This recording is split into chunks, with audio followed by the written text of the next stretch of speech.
Danes v občinskem informatorju. Na Pohorju so izvedli reševalno vajo. Odprtje nogometnega igrišča z umetno travo v športnem parku Rogoza. V zdravstvenem domu Adolfa Drolca Maribor so se zahvalili prvim posredovalcem. Katrejino na Dominkovi domačiji v Gorišnici. Tradicionalni slovenski zajtrk v osnovni šoli Selnica ob Dravi. Moj kamino, kolesarska pot Franka Puhšiča. Žana pri 17 letih doletela huda diagnoza, a postavil se je na noge. Lepo pozdravljeni.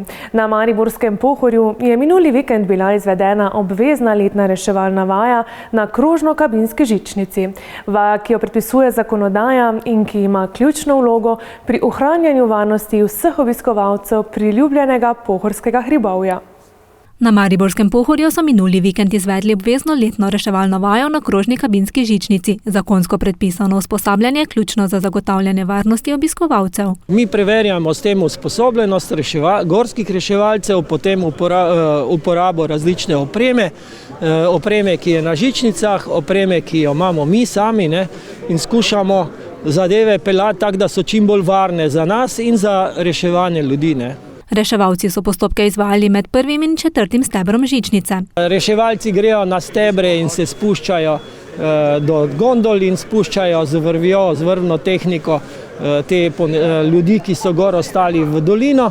Ekipe za reševanje morajo biti redno usposobljene za nepredvidljive situacije. Če bi nekdo obolel, da bi imel v gondoli napad srčni ali karkoli, je še dodaten zaplet lahko tukaj in tam, Moramo na to tudi biti pripravljeni. In ob morebitni nesreči delovati enotno. Da je usklajeno delovanje interventnih služb in seveda, da to tekoče deluje, zato tudi take vaje izvajamo skupaj.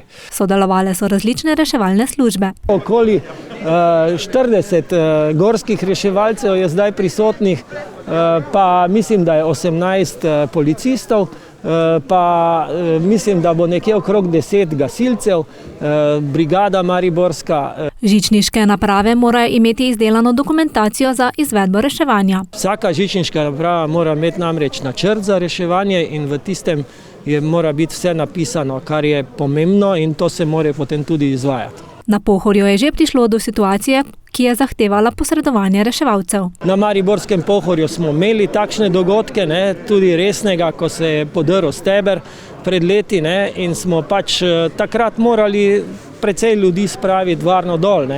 Tako da uspelo nam je varno to narediti in zato tudi radi gremo na vaje, se pripravljamo. Tu je namreč lahko gor več 100 ljudi in moramo biti resno pripravljeni, da lahko izvedemo takšno reševanje. Takšne vaje imajo ključno vlogo, ne le zato, ker so zakonsko zahtevane, temveč zato, ker v praksi dokazno rešujejo življenja.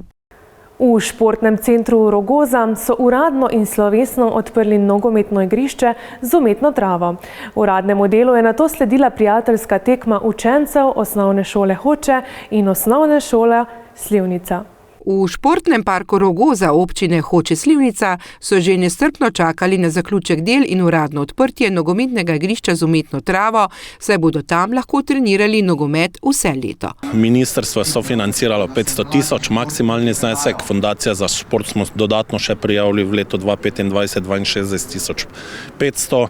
Projekt je vreden čez 1 200 000, torej umetna trava, podlaga, drenaža in seveda razsvetljava, da se tudi po zimi lahko trenira. Dober del sofinancerskih sredstev je tako prišel z Ministrstva za gospodarstvo, turizem in šport. Gre za enega od 308 projektov, ki jih v tem času odpiramo po vsej Sloveniji, ki so rezultat podvojenih vlaganj v slovenski šport, zato da izboljšamo pogoje za šport vseh generacij. Še posebej takih talentov, kot so tukaj. Tukajšnji klub v generaciji U17 vodi v regijskih tekmovanjih in mislim, da je to prava investicija za to, da bo v občini Hoče Slivnica šport uspešen še naprej. Tudi Fundacija za šport je prepoznala projekt postavljanja nogometnega igrišča kot pomemben. V letu 2025 smo imeli seveda veliko povpraševanje po naših sredstvih. Sredstva fundacije seveda niso dovolj za podpreti vse projekte. Gradnja športnih objektov je le, bom rekel, približno nekje 20-25% vseh sredstev fundacije, vse ostalo gre v vrhunski šport, šport za vse in ostale raziskovalne programe. Projekt tega igrišča je kandidiral med vsemi projekti v Podravski statistični regiji. Bil uspešen, bil prepoznan, tako da zdaj, ko vidim še v kaj smo investirali, smo res lahko ponosni za eno novo, res lepo športno površino. Pred prerezom traku in po uradnem delu odprtja, ko so na odru zapele tudi učenke, pa je fundacija Primoža Rogliča še simbolično predala 4 kolesa obema osnovnima šolama iz te občine. Podarjamo jih zaradi tega, ker se nam zdi, da je kolo prvič prevozno sredstvo, drugič pa neki zdrav način življenja in se pač trudimo, da nekako ponudimo tudi tistim otrokom, ki tega nimajo in pač družine ne zmorejo tega, bom rekla, stroška, tako da stremimo k temu, da dejansko podarimo ta kolesa. In po vsem tem so se fantje iz obeh osnovnih šol zapodili po umetni travi in odigrali prijateljsko nogometno tekmo ter pokazali, da se da tudi novembra igrati nogomet. V zdravstvenem domu Adolfa Drolca Maribor so se zahvalili prvim posredovalcem, pravzaprav vsem prostovoljnim gasilskim društvom, v katerih so prvi posredovalci. To so tisti prostovoljci, ki v oddaljenih krajih prvi prihitijo na pomoč. Njihova pomoč je ključna, saj velikokrat štejejo ne samo minute, ampak tudi sekunde. V zdravstvenem domu Adolfa Drolca Maribor so se zahvalili mnogim prostovoljnim gasilskim društvom, v katerih imajo usposobljene prve posredovalce.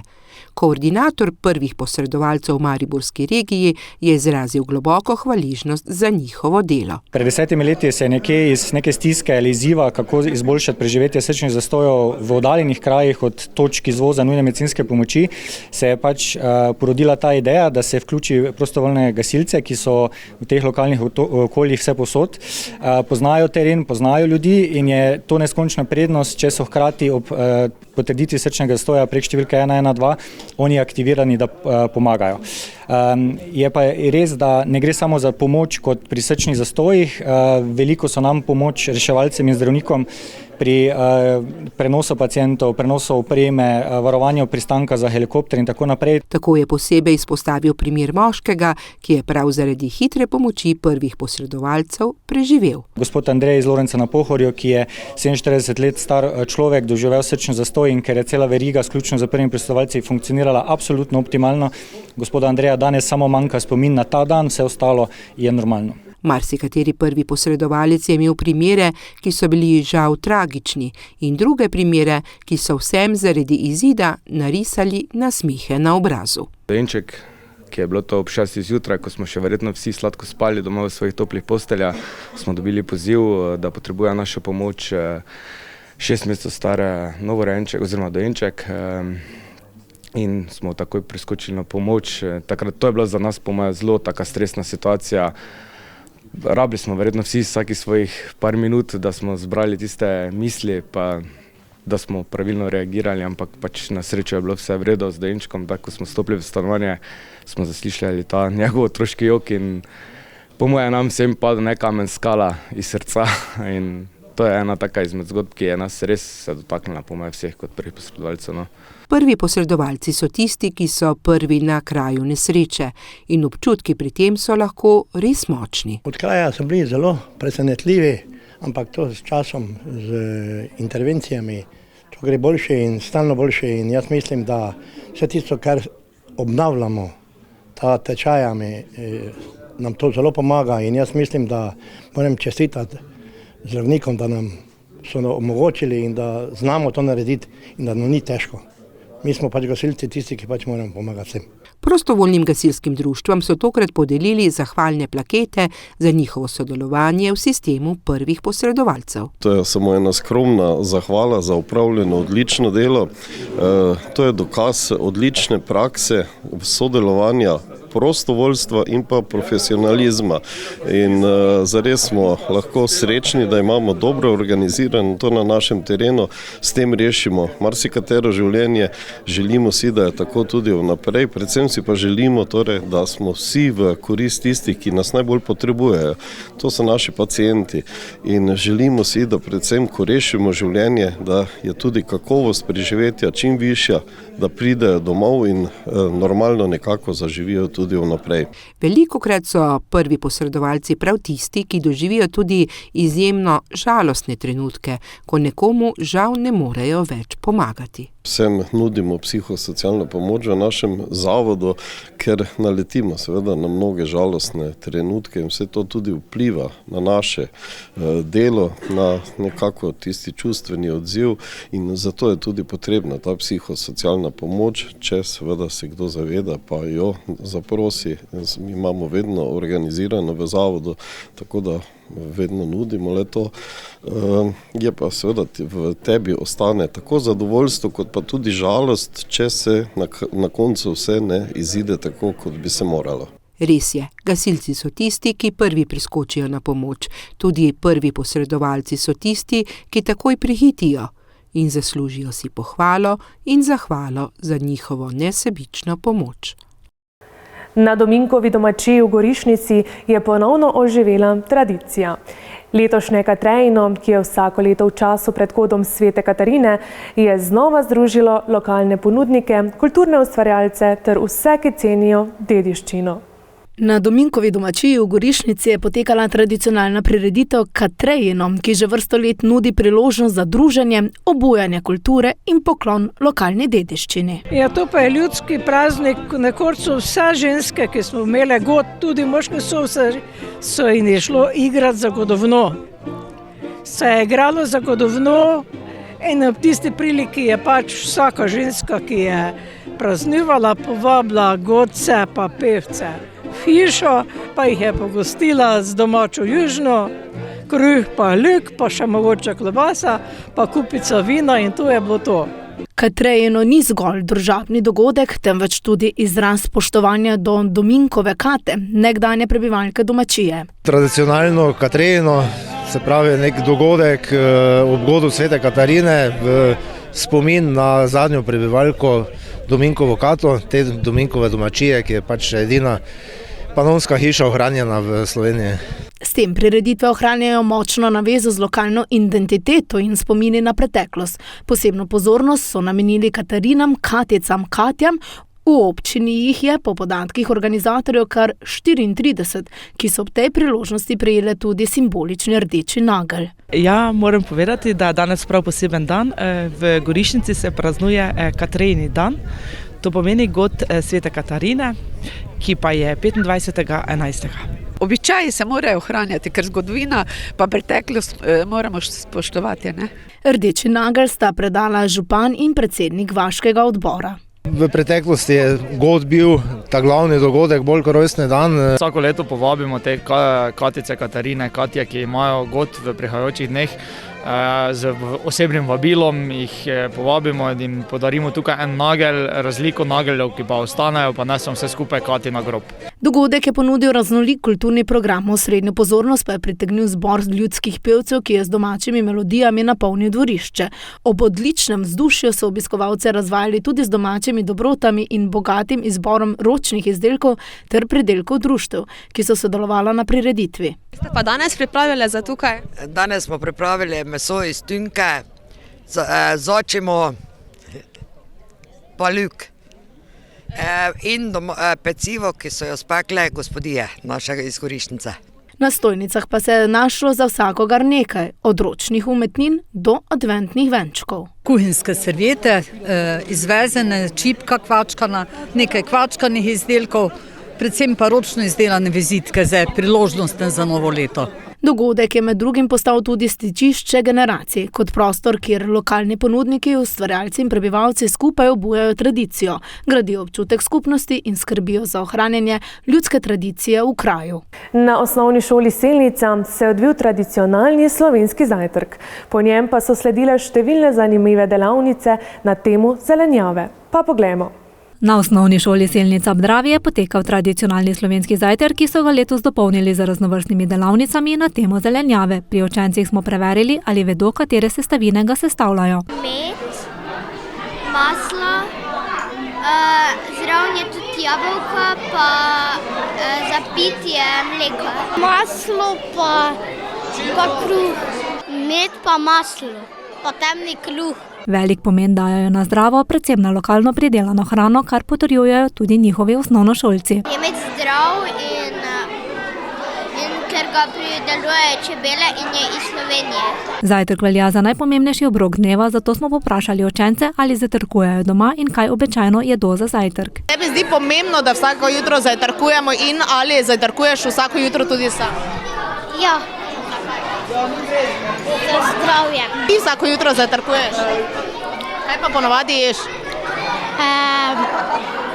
Gris pa take stvari. Projekt na šoli izvajajo že vse od leta 2011. Poudarkom na lokalni pridelavi hrane za našo dobro življenje, zdravo življenje, zato ker je ta hrana bolj okusna, bolj sveža, bolj kvalitetna in potrebno je gledati na ta trajnostni vidik. To pomeni, da hrana ne prepotuje ne vem koliko kilometrov, da prispe na naš krožnik in tako vzgajamo otroke že od vrtca naprej. Pripravili so tudi pester program na temo zelenjave. Pripravljali bodo zelenjavne juhe, smutije, palačinke, zelenjavne solate in še marsikaj dobrega. Potem bodo izdelovali tudi iz lesenih stvari tole embalažo za zelenjavo, pri likovnih delavnicah plakate na področju zdravega življenja in zelenjave. Imeli bomo celo zelenjavni orkester in še marsikaj zanimivega. Učenci imajo priložnost sodelovati v čebelarskem krožku in spoznati čebele v šolskem čebelnjaku. Glavni del našega krožka je v bistvu otroke vrniti v naravo, da opazujejo, da uživajo in da v bistvu vidijo, da so čebelice samo en košček narave, ko pa vse skupaj sestavimo eno lepo zgodbo, pa lahko tudi ljudje imamo od tega koristi.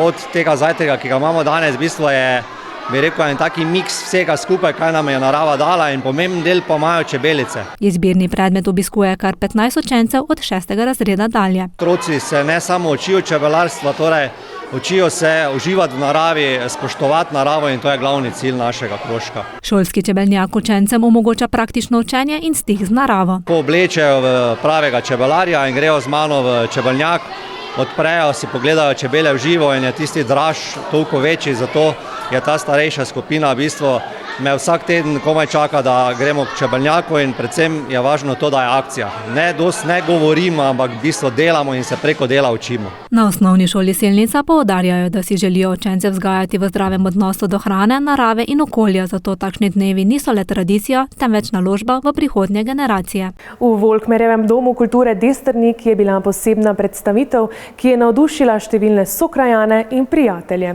Franc Pukšič je delil svojo izjemno kolesarsko izkušnjo, ki jo je poimenoval Moj Camino.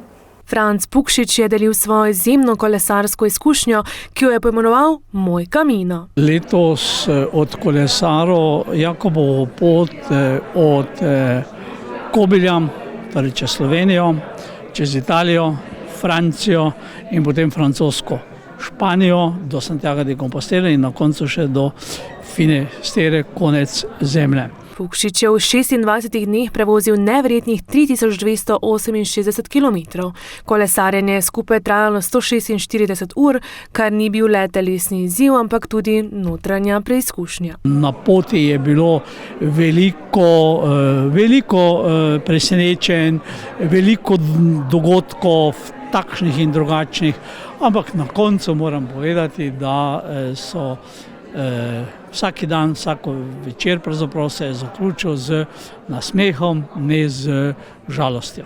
Obiskovalci so na predstavitvi lahko videli slike z njegove poti, poslušali njegove zgodbe in si ogledali kolo, s katerim je premagal vse kilometre. Da nekako dam ljudem informacijo, da če se človek nekaj zada, se to tudi da izpeljati, ne glede na omembe let, ki jih pač imaš, in na tej poti se srečaš tudi sam z sabo, srečaš se z svojim delom življenja, tudi z napakami in z dobrimi stvarmi, ki si jih v življenju naredil. Ima velike načrte za prihodnost. Sedaj sem dobil tudi nekako pogum, da lahko še kakšno takšno pot naredim podobno tej naslednjo leto, vkolikor bo seveda vse tako, kot si želim, potem bom šel ponovno na eno daljšo pot, tam mesec pa pol. Po končani predstavitvi je sledila pogostitev, kjer so se zbrali prijatelji in sokrajani, da bi skupaj delili vtise in uživali v pripovedih. Namen te predstavitve je bil preprost, a globok. Sporočiti, da kjer je volja, tam je pot. Ko je bil star komaj 17 let, je Žan izvedel, da ima maligni možganski tumor. Sledilo je več kot 30 kemoterapij, obsevanja in dolga rehabilitacija, a se ni predal. Ko je bil star komaj 17 let, je Žan izvedel najtežjo novico svojega življenja. Ima maligni možganski tumor. V bistvu se mi zdi, da nisem niti dojel resnosti situacije, ker v bistvu prvih nekaj tednov po diagnozi sploh ne veš, ne kje si, ne kdo si, ne. Sploh, kot ne bi bil ti. Po več kot 30 kemoterapijah, obsevanju in naporni rehabilitaciji se je moral znova naučiti govoriti, hoditi in zaupati svojemu telesu. Seveda tukaj so bile tudi posledice, se pravi popolna izguba ravnotežja, kar je najmilejša. Lahko bi ostal hrom, lahko bi različne težave bi lahko nastale, ampak jaz sem pač sprejel operacijo in hvala Bogu je šlo v redu. Danes pogumno razkriva, kako ga je preizkušnja oblikovala in zakaj za neomajno voljo zre v prihodnost. Bolj kot volja je to neka motivacija, v bistvu prirojena motivacija, da je ni ovire, ki je človek ne more prebroditi, če se ne odloči tako. Ob tem pa se spominja preteklosti in ob tem iskreno spregovori. V bistvu imel sem res idilično otroštvo, ničesar mi ni manjkalo. Kar sem želel, sem imel. Res pač tako otroštvo, ko si ga lahko samo želiš. Pol pa seveda je prišla puberteta, najstniška leta, družba, pijača, različne neumnosti. Celotno oddajo najdete na lokalec.si, za Vihek oddaje Moja zgodba. Pa poglejmo, kaj se te dni dogaja v Mariboru in okolici.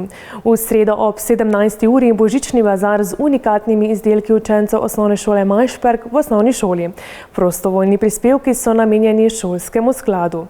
Ta dan, prav tako ob 17. uri, tudi uvertura v advent s kungoško pleh muziko pred medgeneracijskim športnim centrom v Spodnji Kungoti. Več novic pa najdete na lokalec.si in mbreport.si. Lep večer še naprej.